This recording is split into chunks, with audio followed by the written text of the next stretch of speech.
श्री स्वामी समर्थ. प्रत्येक राशीमध्ये, प्रत्येक कुंडलीमध्ये जर आपला ग्रह स्ट्रॉंग असेल, तर आपल्याला कोणत्याही अडचणींना सामोरं जावं लागत नाही किंवा आपल्याला कोणत्याही अडचणी जर जाणवत असतील, तर त्याचा प्रभाव हा हळूहळू कमी होण्यास मदत होत असतो. म्हणूनच आपल्याला आपल्या राशीनुसार ग्रह मजबूत करून घ्यायचा आहे. म्हणजे की कर्क रास आहे. आता ही कर्क रास आणि चंद्रग्रह, या कर्क राशीसाठी चंद्रग्रह हा जर तुम्ही मजबूत करत असाल, तर तुमच्या जीवनामधल्या ज्या काही अडचणी तुम्हाला आतापर्यंत जाणवलेल्या आहेत, त्या कमी होण्यास मदत होत आहे. त्याचबरोबर तुम्ही असं म्हणाल, की आता ही कर्क रास हिलाच फक्त चंद्रग्रह म्हणजे ह्या चंद्रग्रहाची सेवा करायची आहे किंवा चंद्रग्रह स्ट्रॉंग करायचा आहे, तर असं नाही. सर्व ग्रह आपल्याला स्ट्रॉंग करायचे असतात. पण काही ग्रह, काही राशी यासाठी अनुकूल असतात. जसं की आता कर्क रास, ही कर्क राशीसाठी चंद्रग्रहाची सेवा करणं फार गरजेचं आहे. जर चंद्रग्रह मजबूत झाला, तर कर्क राशीला कोणताही त्रास उद्भवणार नाही किंवा जो त्रास होत असेल तो कमी होण्यास मदत होणार आहे. आपल्या राशीमध्ये किंवा आपल्या ग्रहांमध्ये 9 ग्रह असतात. ते 9 ग्रह प्रत्येकाने स्ट्रॉंग करायचे असतात. जसं जमेल, जसं आपल्याकडून होईल किंवा आपल्याकडून जितकी जास्त नवग्रहांची सेवा होईल, तितकी जास्तीत जास्त नवग्रहांची सेवा करायची आहे. त्याचबरोबर ज्या राशीनुसार आपल्याला इथे चंद्रग्रहाची, जशी की चंद्रग्रहाची सेवा मी इथे करायला सांगितलेली आहे, त्या राशीनुसार प्रत्येक ग्रहाची सेवा करायची आहे. प्रत्येक राशीला वेगवेगळ्या ग्रहांची सेवा करायची आहे. मी पुढे तसे सांगत जाणार आहे, की कोणत्या राशीला कोणता ग्रह अनुकूल आहे आणि त्या ग्रहाची सेवा जर तुम्ही जास्तीत जास्त करत असाल, तर तुम्हाला त्याचा प्रभाव अगदी चांगला बघायला मिळणार आहे. तर आता आहे आपली कर्क रास. तर कर्क राशीला चंद्रग्रहाची सेवा करणं फार गरजेचं आहे. जेणेकरून तुम्हाला आत्तापर्यंत ज्या काही समस्या उद्भवल्या असतील, त्या कमी होण्यास किंवा पूर्णपणे नाहीशा होण्यास मदत होणार आहे. नवग्रहातील दुसरा ग्रह म्हणजे चंद्रग्रह. चंद्र म्हणजे अगदी शीतल छाया आणि थंड ग्रह आहे. चंद्र म्हणजे मन, मातृग्रह हा कालपुरुषेचा मन आहे. कर्केचा चंद्र स्वगृहीचा, वृषभेचा चंद्र उच्च राशीचा, पण वृश्चिकेचा चंद्र हा नीच राशीचा आणि वृश्चिकेचा चंद्र जर बिघडलेला असतो, त्यामुळे मातृसौख्य कमी होण्यास, त्याचबरोबर अगदी न मिळण्यास, आईचं प्रेम मिळत नाही, असं काही वेळेला अनुभवायला मिळत असतं. काही वेळा सावत्र आईचा त्रास सुद्धा अनुभवायला मिळत असतो. मन अत्यंत चंचल असतं. निश्चित ठाम मत या व्यक्तींचं कधीच असत नाही. परिस्थिती पाहून विचार बदलणारे असतात. ह्यांवर प्रभावी उपाय म्हणजेच बिनछिद्राच्या मोत्याची अंगठी चांदीत बसवून ती करंगळीत सोमवारी घालायची आहे. म्हणजे एक मोत्याची अंगठी तुम्हाला बनवून घ्यायची आहे. त्याला एकही छिद्र नको. म्हणजे मोती असतात, पण त्याला काही वेळेला छिद्र असतात. तर ते छिद्र असता कामा नये. पूर्ण प्लेन मोती घ्यायचा आहे आणि तो चांदीमध्ये बसवायचा आहे आणि तो करंगळीत सोमवारच्या दिवशी अभिषेक करून घालायचा आहे.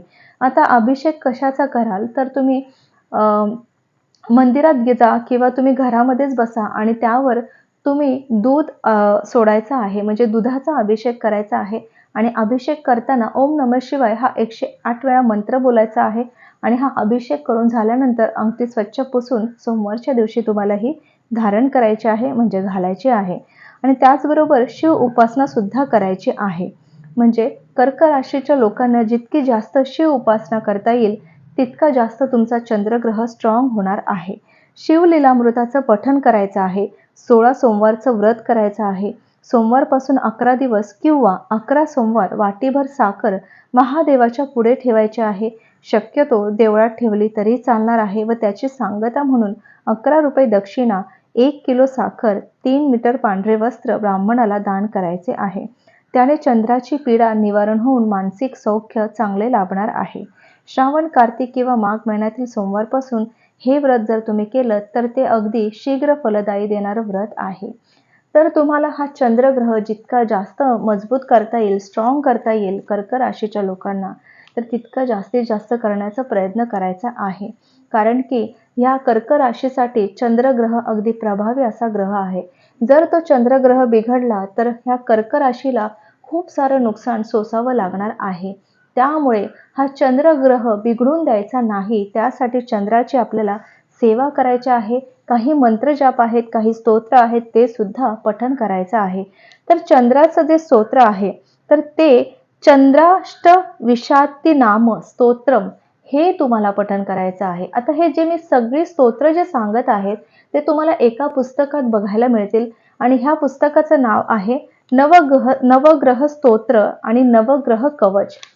जर तुम्ही हे स्तोत्रांचं जर पुस्तक घेतलं तर त्यामध्ये तुम्हाला सर्व नवग्रहांविषयीची स्तोत्र आणि कवच हे पठण करायला मिळणार आहे. त्यामुळे तुम्हाला या पुस्तकामध्ये हे चंद्राष्टविशाती नाम स्तोत्रम पठण करायचं आहे. रोज सकाळी देवपूजा झाल्यानंतर नित्यनेमाने हे पठण जर करत असाल तर तुम्हाला त्याचा अनुभव चांगला पाहायला मिळणार आहे. त्याचबरोबर चंद्र मंत्र आहे, म्हणजे चंद्राचा मंत्र तुम्हाला 108 वेळा रोज एक माळी जाप करायचा आहे. जेणेकरून तुम्हाला जी काही चंद्रापासून पीडा होत आहे, चंद्रपीडा होत आहे, खूप दुःख दारिद्र्यता भोगावी लागत आहे, खूप कष्ट सहन करावे लागत आहेत. कष्ट हे सर्वांनाच करावे लागतात, पण विनाकारणचे जे कष्ट असतात ते करावे लागत आहे, दुःख भोगावं लागत आहे, खूप यातना सहन करावं लागत आहे. तर ह्या सर्व गोष्टींसाठी तुम्हाला रोज सातत्याने 108 वेळा जाप करायचा आहे, रोज न चुकता करायचा आहे. तर चंद्राचा मंत्र हा असा आहे, ओम श्राम श्रीम श्रोम सह चंद्रमसेह नमः. हा मंत्राचा जाप तुम्हाला जर तुम्ही केला 108 वेळा तर तुम्हाला दिवसभर अगदी पॉझिटिव्ह फील होणार आहे. कारण की या प्रत्येक शब्दामध्ये खूप एक वेगळी ऊर्जा सामावलेली असते. जसं की आपण बघा, तुम्ही एक विचार करा, जर आपण पूजा करतो किंवा गणपतीच्या वेळेला सगळे एकत्र मिळून आरती करतो, टाळ्या वाजवतो, ते आरती केल्यानंतर एक मनामध्ये एक आपल्या बॉडीमध्ये एक ऊर्जा सामावते, एक पॉझिटिव्ह लहरी तयार होत असतात. तर अगदी तसंच आपल्याला इथे करायचं आहे. म्हणजे रोज तुम्हाला मंत्र जाप करायचे आहेत, स्तोत्र पठण करायचं आहे. या स्तोत्र पठणामुळे तुमच्या मनामध्ये, तुमच्या बॉडीमध्ये एक ऊर्जा सामावणार आहे आणि ती ऊर्जा तुम्हाला तुमचं कार्य, तुम्हाला तुमची पॉझिटिव्हिटी तयार होण्यास मदत होणार आहे.